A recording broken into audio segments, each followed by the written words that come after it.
Hello,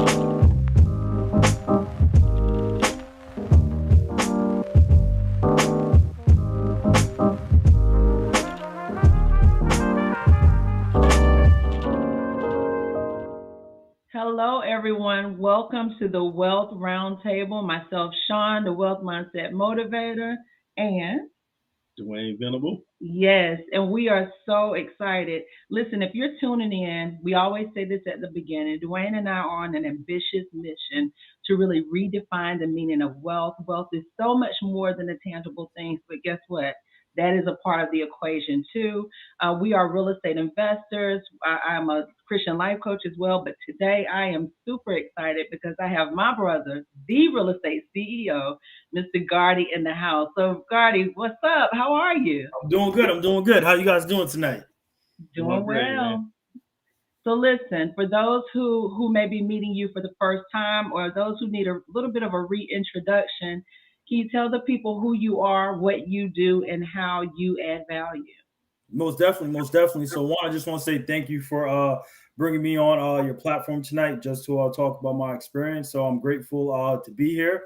For those who don't know, my name is Gardy, aka Real Estate CEO, and I focus on wholesaling in real estate. And the reason why I do it is for my son. I'm in the co-parenting space, so I want to be involved as much as possible when I'm at a distance, and also just to have my time and financial freedom, and just to be able to create the life that I want for myself and also my family. I love it. It's full of purpose and full of meaning, and that's what we're all about. So that's why we rock. Well, I'll turn it over to Dwayne to start us off with the conversation. All right. So I heard you say in there that you are in the wholesaling. So Right. can you tell us about the evolution of Gardy. Like, how did you get started? Where did you go, and how did you end up on wholesale? Right. So, to be honest, man, it all started with my family. So, growing up, my parents, more so my dad, they was always in real estate. And what happened was I always saw them like renting out a room, like in the house. And my parents, was always just trying to figure out different ways to be able to like cover the bills. So with both of them working and them renting out two rooms in the house, I was able to like offset like a lot of costs. So they was able to receive income from that to be able to pay bills, which allowed like their working income to be able to like invest in real estate. So what happened was my dad's way of investing in real estate was by leveraging your 401k. Getting the best job that you can, putting as much money as you can as your 401k, borrow against the 401k, and then to be able to go buy real estate. So my dad would buy these properties cash, fix them up cash, and then like rent them out, rinse and repeat. So what happened was as I'm, getting older and stuff, going through college, going through high school, listening to other people, talk about real estate, how they're getting in, I came across wholesaling, and it was a YouTube video by Jay Morrison. And I heard about wholesaling, about, being able to find these properties, sell them to cash buyers to be able to make, some money. And I figured that process was a little bit faster than, saving up a whole bunch of money in my 401k and then get into the game 5 years, 6 years later. So with me, I decided to go full force with wholesaling in like 2019. And the biggest thing that I took away from it was always to be in a position of ownership, because I saw a lot of wholesalers, they were making money but they didn't own any properties, and the only exit strategy was just assigning their contract to another investor. So I was trying to figure out, well, how can I be able to like take some of these properties down myself. And that's where I started to learn a lot about credit. I started working on my credit, and the credit has just made such an impactful change in my life, just even personally, but also through business, because it allowed me to have capital to be able to like invest in business, invest in marketing. That's how I was able to get my first rental property on my own. So credit, it completely changed the game for me. It completely changed the game for me in a good way, and it just removed the excuse of not being able to have money. And once I was able to like learn about credit, learn how to maximize my credit, the doors started to open up, and ever since then, it kind of took off in my own direction, and I've been running with it ever since. Oh, nice, nice. You said a lot there. Credit important, and it's a great tool to use if you can build your credit. You can do a lot of different things. It opens a lot of doors for you. Right. Um, and I also heard you say a lot about seeing it from your father. I had a conversation just today, actually, with somebody about, a lot of times you are what you see, right? If Right. you don't see these things growing up, then you don't really have that in your, in your memory or in your mind to even achieve, to even dream for, I guess I should say. Right. And, and I think that was a great thing that you got to see that thing late earlier in life and really give you an idea, give you something to build on. Right. No, 100% I agree. And I think it just came from like being in the rooms, being around like mentorship. I spent a lot of time like, taking other people's courses, going to networking events, and I think that's what really just shaped like the way that I think, who I became, and also leveraging social media. That's how I built like a lot of my relationships, and I do a lot of my stuff virtually, and specifically Ohio, but I'm able to do these things in other states if I wanted to. But leveraging my social media, going to these events, and building relationships. That's how I was able to like maximize, I guess like my resources or my ability to be able to like do some of this stuff virtually. Right, right, So, Gardy, I have a question for you because I was listening and I'm piggybacking off of something that you and Dwayne said. Right, Something that was so impactful. You said he had an opportunity to see his father. Now your son has an opportunity to see you, which is right. huge, right? That's generational. My question for you, uh, what are some of the biggest myths that you run across? Because I think a lot of people just do not get started in real estate investing just because they don't know. They are afraid and they don't even know what they're afraid of. So, what are some of the myths that you run across and how would you dispel those myths? I think the best way to like dispel the myth is just to get information. A lot of my mentors they told me like what you don't know is what you don't know, and I think like once you get educated and you learn the information, you can't actually like unlearn it. It can't be taken away from you. It can't like once your mind gets stretched, it's hard for it to be get back stretched to like its original thought. So and the biggest thing that I picked up from my mentors was that credit could always be like rebuilt, restored, and repaired. So like Hmm. no matter what happens, you could always like, build your credit even if it slips for a little bit. You could always take the necessary action steps. It may take some time, but it could always be rebuilt.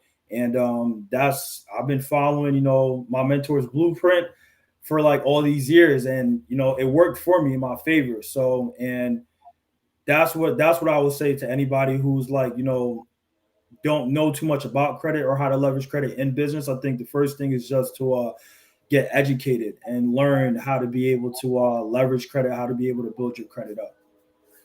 That's really good. All right, so you have me really curious now, because I know you said wholesaling like that is your jam, right? Right. And then you really understood the power of leveraging credit and then owning.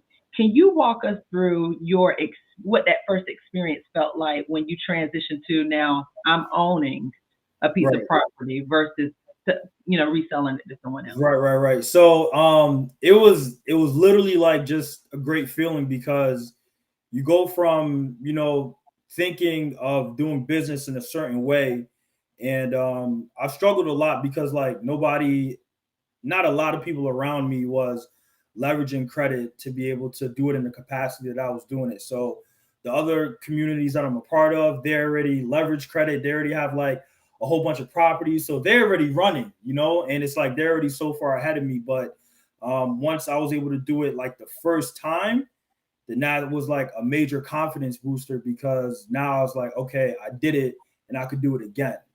And once you do it one time, that's all I really needed. And I just remember receiving my first rent payment, and we were sitting down, we was eating some food, and it came in on my phone, and I was just like, this is the life. This is really what I need to keep pushing for. And I was just enjoying a dinner date, and I just got my first rent check. It came in, so it was a great feeling. But I felt like I kind of had like a proof of concept, like that this could actually work. I just got to keep going. That is good. You have any questions, Dwayne? Oh no, I was just listening to what he was saying, and I can understand that. Like that first hit, it was like a confidence booster, and Right. going and resharpening your tools, and basically just throwing out what didn't work and taking in what did work, and just kind of, like you said, rinse and repeat. So that's very familiar with that, and I think that's a great thing that you were able to recognize those things and move forward with. Yeah, 100%. I think, as I like continue to grow in business, I think it's always good to keep your mindset sharp, and I think that's what allowed me to continue to grow, because I felt, my mindset was always sharp. But as you continue to grow in business, you get your first deal, you get your second deal, you start to hit other walls. And I think those were some of the things that I had to struggle with, and I felt like I had to go back to like sharpen my mind like again for the next level. So I feel like that's the space that I'm in right now. Yeah, so that was one of the questions that I was going to ask you really quickly was like once you got started with wholesaling and you got going for a while and you got it got easier as you went along. What was that wall like when you got to that point where you were just like, this is not enough? Like, how did you overcome that? Like, what did you really have to do to get past that wall, that brick? Because I know we all hit a ceiling at some point and we feel Right. like we're not going to make it to the next level. And what kept you going, as well as what got you over it and what kept you going when you were trying to get through that. I honestly think like just being in an environment, surrounding myself with other people. I got invited to be part of like a few coaching communities. I did a lot of mentorship. And that's probably like the biggest thing I want to stress tonight is being around people who they just think deeper than you. They can actually push you. They can actually hold you accountable. And I think just the community aspect of other people that want to do the same thing as you.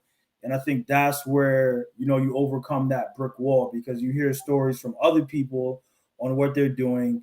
And I know it took me about like 2 years to be able to get in position to be able to leverage my credit to get business credit so I could share my story. So not only am I pulling from the community, but it's like I'm pouring back and I'm able to give back. And I think that's how you make the transformation happen like full circle, because you could give and pull at the same time. So to answer your question, I think overcoming the brick wall is just get into the environment, get around other people, and that's what really changed for me. I hear something in your voice and its strength and its power. So I don't know this about you. I know this about Dwayne and I. I call myself that 9 to 5 corporate athlete because I do love what I do in my 9 to 5, right? I'm blessed in that respect. But there's something about having your own. And when Right. you have your own, it just transforms the way that you think, the way that you perform, and you realize that you have options. So, can you talk to us a 100%. little bit about how you feel in that aspect? Do you see yourself 100% like Gardy Empire and what you got in your future? Yeah, so what I have in my future right now is I'm kind of like rebranding a new real estate company that I'm going to be focusing on. It's going to be specifically in Ohio, and it's just truly taking my vision of like what I see in my head, and then putting it out and actually going forward. So a lot of people, they create like wholesale companies to be able to wholesale like all over the United States. And this came from what truly inspired me to do this was just hearing Crystal on our clubhouse call. And I mean, I do believe in God. I'm not as deep spiritually yet, but she said something that was like, when you have something inside of you that speaks to you, you have to be able to go forward with it. And I just kept hearing, like Ohio this, Ohio that. And, I know that I could, do everything virtually, but if something speaks to me from the inside out that says, like, this is what I'm supposed to be doing. I'm supposed to be in Ohio. I'm supposed to, put my vision out there, market the way I want, be able to take properties down with credit and focus in that area. And I'm just listening to like my inner self and to be able to create my company. So that's what um that's what I'm doing right now. Do you know how amazing that is? Do you know how many people um, start out on someone else's vision or what Right. someone else told them to do. And that's why it doesn't stick, right? When your heart is speaking to you, when you are connected to that why, when you know that there is purpose in that, it absolutely is going to work because it's centered around what you know and what you feel and what you believe versus what someone else told you to do. So I'm really proud of you on that. Right. Thank you. Thank you. Thank you. And I think just to piggyback on what you said, I think that was like the part that just took me the longest to figure out because even when you do get in these rooms, you see other people like they're, I have friends that are doing this stuff in like 6 states, 8 states, and it's like, they have this crazy team, but sometimes I have to ask myself, like, is that like truly for me? And I think like my strongest skill set is like communicating with people and like managing a project. So me and my dad, through our last project, unfortunately he caught COVID and how to step in to be able to take over the project and deal with the contractors, deal with money conversation, things like that. And I feel like that was the hands-on experience I dealt with. That is what gave me the confidence to say I could do anything at this point. We're running from a project from start to finish. So that's what I want to be able to do with my company. I don't want to be able to just like wholesale and make money. I want to be able to like go through rehabs, go through extensive rehabs, keep acquiring rentals. I like cash flow a lot. So that's the focus for me right now is just to be able to market, to be able to get these deals on a contract, leverage credit to be able to take it down and go through the rehab. So that's where like my focus and direction is at. You got a solid plan. I like it. Yeah. And only thing I can add is I remember when you said that, when you get there and you get full, you go back and you pour into somebody else. This is one of the things I guess I was taught early on. My aunt put $1 in my hand. She told me to hold it as tight as I can. And she said, if you hold to it so tight that you don't, and you're not willing to give, you also are keeping yourself from receiving. So if your hands are bound so tight that you're so busy trying to squeeze on what you already got, sometimes you got to release a little bit so you'll be able to receive something back. Right. So I think that's important. And I picked that up when you said that a little bit earlier when we were talking about going back and giving it as you were receiving. It's important to give as you receive because keep your hands open to be able to Right. receive. 100% I agree. 100% I agree. Gardy, I have another question. Look, we're just digging into the questions, right? This is No, let's do it. Let's do it. Let's do it. oh, so I know you said you really got serious in 2019. We're fast forward with 2020. You're absolutely qualified. You're absolutely chosen. You absolutely know what you want to do, what you need to do. You've surrounded yourself with the right people, Mhm. resources, mentors. You've invested in yourself. As you were starting to transition into this now new concept of you actually going forward, did you face any reservations, fears, internal struggles to say, I'm not quite ready, even though you absolutely are ready? Yeah, 100%. 100%. I think just my confidence level of, if this is gonna work or if it's not gonna work. And I think, you just have to like go for it. And I'm turning 31 next month and I don't want to get, like older in age and then have like any regrets. I want to be able to, like truly put everything that I have on the line. And a lot of the things that I've done is just seeing like what my parents done. And my background is from like the Caribbean islands. My parents are from Haiti. So, they showed me like the strong work ethic aspect. So, my mom worked two jobs probably for like 26 years of my life, and I'm 30 right now. So that just says a lot right there. And my dad, he worked a lot. So but they did very well for themselves. And it just shows that, I carry that value with like some of the things that I do. And but I feel like I could do those things now and then to be able to like have my time freedom just to be able to spend time with my son. My parents, they worked like majority of my life and they're still working right now. So that's another thing that I feel like I have the power to be able to like change the direction of like what my family could look like, 2, 3 generations down the line right now. Um, but the confidence, I feel like it came to me in my late 30s, like right now. I didn't have this confidence like early on. And I think it's just the environment, being like who you talking to, like what you're putting in your mind, who you're connected with, things like that. The confidence came from like the mentorship. That's what really changed my mindset.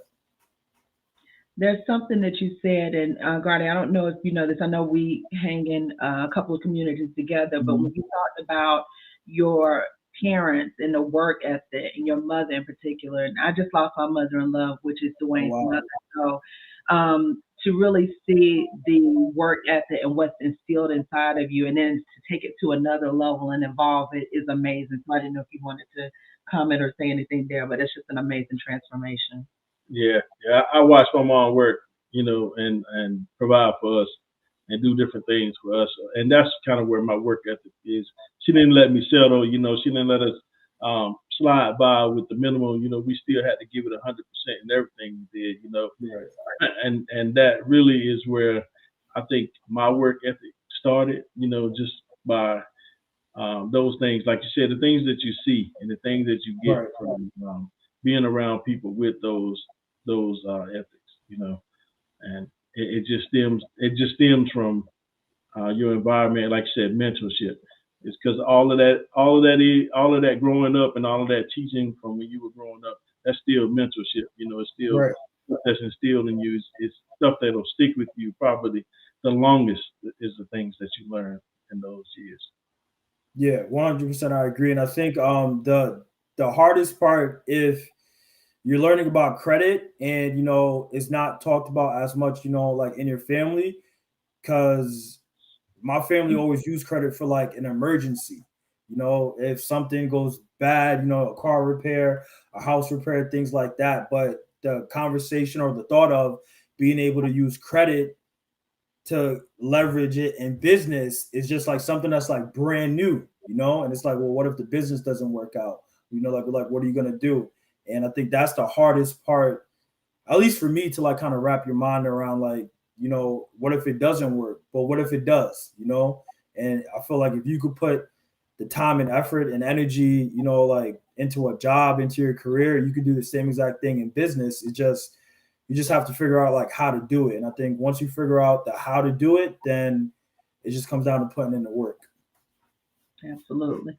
Listen, I listen for the revelation. This is your sister, right? I listen for the revelational knowledge. I listen for threads and I listen for themes.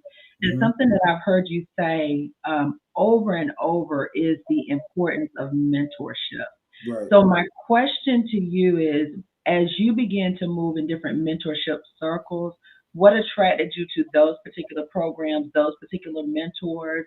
Because a lot of people, there are a million and one programs, there are a Right. million and one mentors, but what was important to you, and how did you know that you were a right fit for those particular circles? So the most important thing that I felt like I need is availability and support. I did a few consultation calls with some people, and they helped me out with credit, and I was having some questions, and they wasn't returning my phone calls, Mm. and I think that's the hardest thing in business, is to be able to spend some money. One of the conversations, it was like $1,000 consultation call, and they gave me all the information I Hold needed. up. If it was $1,000, they needed to call you back. I just need to put the clause. I'm cool with but that. but I mean, it at that point, I feel like the where my mindset was I'm gonna go in this direction like no matter what. So even if it did cost me $1,000, I was on that phone call for 44 minutes and 26 seconds. But that gave me the information I needed to be able to get my first business credit card. That's how I closed my first five-figure deal, just off of that information. So even though the support wasn't there, but like I said, once I learned, I know that I cannot unlearn that information. So the proof of concept, it stuck with me. And I think once you have a made up mind to be able to do something, you're gonna go through like no matter like what it takes. And that's where I was at. It took me like 2 years. I worked with people to help me with my credit. I worked with other people to help me with my credit. And then I had to fix my credit on my own. And I was just like so determined to be able to get to this point. And that's what pushed me forward. So to answer your question, availability and support. You need to be able to have a community. You need to be able to like ask questions. That was the number one thing. The second thing that helped me out was just being connected to other people on social media from other mentorship groups that I was a part of. I seen, some of my friends, he worked at Pepsi. He built, he became a millionaire at the same time. We're kind of like the same age. And I was like, what's the difference between him and me? And he was just had access to the information. So, he invited me to be a coach in his community. And he taught me literally like a whole nother level. And just being able to like, be on Zoom, have access to those people and to be able to have access to the information, those two things is what, like kind of pushed me a little bit forward. So I would say availability and access to information is the top two things that I'll look for in a mentorship. That is awesome. Yeah. That is awesome. Yeah, and sometimes we are afraid to pay for information, but sometimes you have to. And Right. really, like you said, you won't know about the availability. Sometimes you won't know about the recalls until you get into that situation. But sometimes you can get enough, even if you don't get it as much as you Yeah. want. You can get enough out of that call to pay for it. You know what I mean, or that mentorship or that relationship to pay for that session. You Right. know, Right. and you get what you pay 100%. for a lot of the time. Yeah, I definitely agree. And I think one thing I was part of a lot of mentorships, a lot of life coaching, and one of the things that taught me was just being able to take ownership. So I mean, even though you can be in mentorship, but I think there's a level of accountability that you have to have within yourself. So that's one of the things why like I read a lot. I read a lot of books. There's certain books that I read like twice a year just because like where I was at one point in my life, maybe like the principles doesn't like hit and then I read it like a year and a half later and I'm like, "Oh wow, this kind of now the message and the principle comes full circle." So that's another way that like I continue to mentor myself as well. If you can't afford mentorship, like you could read books, you can listen to podcasts, or listen to like a lot of podcasts just because you're right. Sometimes, you don't have the money, but there's other ways to be able to get around it. So I still do those things now to this day. So you know what? I'm glad that you said that because number one is how you spend your time, which Right. is a huge asset. But I want you to talk a little bit about how they can spend some time with you on Instagram on a weekly basis. Right, right, right. So, man, the thing on Instagram, it just came from this year. I was thinking about putting content out there. I always use social media in the past for, just to be on social media, not to make any money, just to throw parties, just to have fun. But I said to myself, like this year, I wanted to be intentional. I wanted to leverage social media to be able to make money. And the crazy part about it is, this is where being in those rooms happened. My Instagram page used to be private, and I went to it was like a credit networking event, and somebody grabbed my phone, and she literally was like, "Your Instagram page is on private. Nobody can see you. Nobody can like know exactly what you're doing." And she literally grabbed my phone, went to my Instagram, made it public. Literally, like that was the push that I needed. Love it. And literally made it public. So and that's when I started, pushing myself a little bit more. And this year I said to myself, I was just gonna be intentional. I knew Stephanie from Richmond. I lived in VA for like 11 years. And we was talking about some stuff and she asked me to go live. And I was like, I already said to myself, I wanna put out more content. And she asked me what we was going to talk about. I said, I don't know. Let's just do this and figure it out. And here we are 6 months later. Um, we never missed a single Wednesday. And I didn't know it was going to look like this. I didn't know it was going to turn out like this. We interviewed people like literally all over the United States, like in real estate, in credit. They do a whole bunch of different things. And, there's people who tap into the show like literally every single week. And I did it because one, I wanted to show people that I'm not like a six-figure earner or anything like that. Like I still work a 9 to 5. I still handle my business, and I feel like people may be able to relate to me a lot more because I'm still like at that starting point. So people they send me Instagram messages asking questions and stuff like that. So I mean, I could tell the information is valuable. But for those that's watching, I do it every single Wednesday. You could follow me on Instagram at real estate CEO _ and we talk a lot of stuff about what's going on with the economy right now, how to get in position to be able to take advantage of what's going to happen in the real estate market. And I think it's just, getting around the conversation. And when I was working with some people for like my branding and marketing, there's people that's like already waiting for me to be able to put my stuff out there. And I just wasn't there yet, but here I am, and I'm going forward. So that's what I got. Man, I am super proud of you because number one, when you have that, like your tribe and that Right. loyal fan base, they're going to stick with you. They're going to follow you. The last thing that I'll say is people are looking for real. They're Right. looking for real. We're not looking for the fantasy. We want to Right. know what happens, what's going on, and how do we get in position. So Yeah.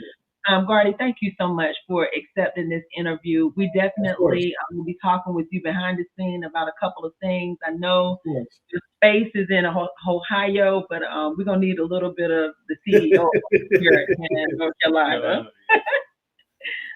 So I'll let you close this out. Just want to say thank you, man. Thank you for taking the time out, and we really appreciate it. And this is DSB Legacy, and we are glad you guys are tuning in. Thank y'all. God bless. Most definitely. Thank you guys for having me. Thank Thank you. you, man. Signing off now. See you later. And we'll be in touch.